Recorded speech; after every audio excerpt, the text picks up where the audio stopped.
Imaginez une forêt si ancienne que ses arbres semblent murmurer des secrets oubliés. C'est là, dans un village niché entre des montagnes imposantes, que commence notre histoire. Lorrain, un jeune homme au regard vif et au cœur curieux, vivait en harmonie avec la nature. Mais un jour, une ombre s'est glissée dans sa vie. Une maladie mystérieuse qui a terni sa lumière. Aujourd'hui, partez avec lui dans une quête extraordinaire. Restez jusqu'au bout, car ce que Lorrain découvrira pourrait changer votre façon de voir le monde. Dans son petit village, Lorrain passait ses journées à écouter le chant du vent et à tresser des cordes avec les fibres des plantes. Mais un matin, une faiblesse étrange s'est emparée de lui.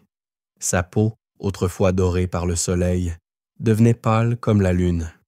Ses mains tremblaient et ses yeux, autrefois pétillants, s'éteignaient peu à peu.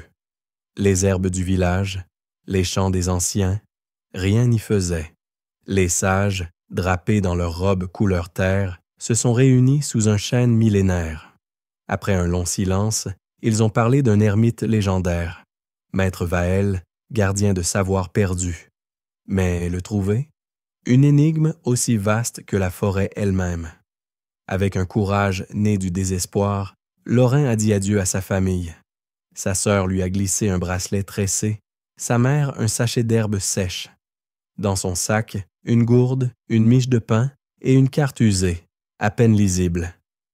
Chaque pas l'éloignait de son foyer et le plongeait dans l'inconnu. Les premiers jours, il s'émerveillait. Des cascades dansaient sur les rochers. Des oiseaux aux plumes éclatantes chantaient pour lui seul. Mais bientôt, la fatigue et la solitude ont pesé sur ses épaules. La nuit, sous un ciel étoilé, il sentait son corps lutter comme si la maladie riait de son audace. Une nuit, alors qu'une tempête grondait, Lorrain s'est abrité dans une grotte. Épuisé, il s'est endormi, et un rêve l'a saisi.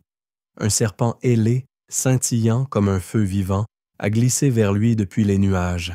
Sa voix, profonde comme un écho de montagne, a murmuré. « Suis le chemin des pierres marquées, il te mènera à ton salut. » Réveillé en sursaut, Lorrain a senti une flamme s'allumer en lui. Le lendemain, il a repéré des pierres gravées de symboles anciens. Était-ce un hasard ou un signe? Guidé par les pierres, Lorrain a traversé des terres sauvages, des vallées noyées de brume, des cascades rugissantes, des sommets qui semblaient toucher les étoiles. Son corps protestait, chaque pas était un défi. Mais son esprit, nourri par le rêve, refusait d'abandonner. Enfin, au bout d'un sentier escarpé, il a vu une cabane, presque fondue dans les arbres. Son cœur battait à tout rompre. Peur, espoir, tout se mêlait.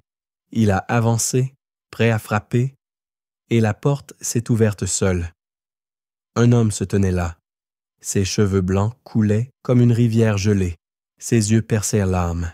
« Je suis Vaël » a-t-il dit d'une voix chaude et grave. « Tu as voyagé loin, Lorrain. Entre, ton chemin vers la lumière commence ici. » À l'intérieur, des parchemins jaunis tapissaient les murs. L'air sentait le bois et les herbes séchées. Lorrain, les larmes aux yeux, a senti une vague de paix l'envahir. Ce n'était pas la fin, mais un début. Le lendemain, Maître Vaël l'a conduit dans un jardin caché.